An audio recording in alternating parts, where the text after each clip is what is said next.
It's called The Little Black Book of Success. Who is it by? So a bunch of people, Miss Brown, Miss Haywood, and Miss McLean. It was really, really good. So one of our coworkers gave me this book. She was like, I think you could really use it, you know. And then she was like, it's not that bad of a read, but you don't know me, baby. It took me like a whole month to get through this bit, right? So yeah, but overall, it's just basically a guide to help you navigate the corporate world as a Black woman. That's all it was. It talked about like race, how to navigate with race. It talks about like the type of struggles you'll go through as you're trying to climb the corporate ladder, things of that nature. So I want to talk about like some important quotes. Like the book is good overall. I rated like a 10 out of 10, no lie. It's just something you just keep, and you know, once you're going through something, you can pop out and read a couple of them. So some of like the subtitles are a couple of them. Always consider yourself as a VIP. Racism is no excuse, but it can be a motivator. Know your value. To measure your performance, get feedback, step outside your comfort zone. It's a really good book, y'all. Y'all should read it. But some of the quotes, I wrote 26 down because I like them. It's nice.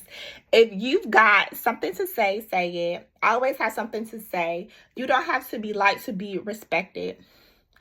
Plan your work and work your plan. He who angers you controls you.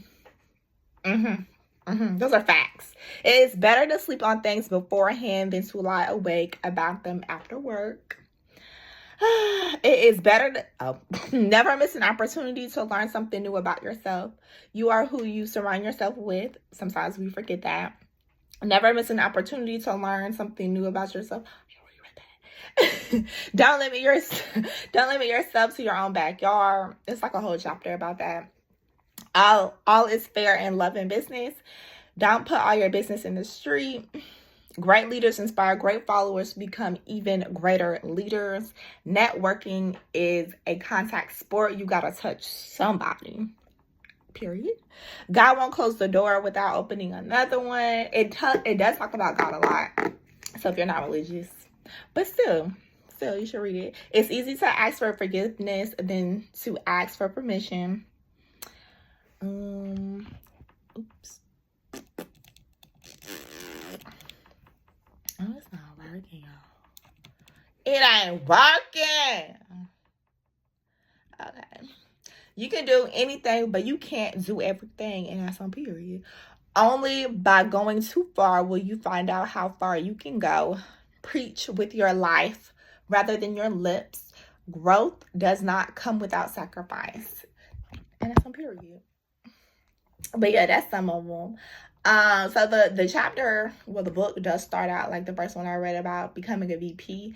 So it says, in order to become a leader and remain an efficient one, you must always consider yourself a very important person, VIP, by having confidence and knowing that you bring much value to any workplace. It talks about prejudice to create creative ways to move around them because they don't exist. And it's best that you don't let your feelings get in the way.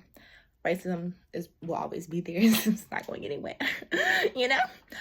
Your ability to remain motivated and continue to believe in yourself as you travel along your leadership journey is very important. You must remember not to get so busy that we fail to keep our ears and eyes open for obstacles. Good leaders aren't afraid of conflict. They use it as an opportunity to take a step back and evaluate situations and improve it. The key to resolving conflict is to look at the issue involved rather than the personality.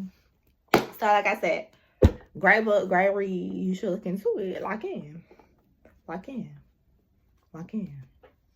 Bitch, lock in.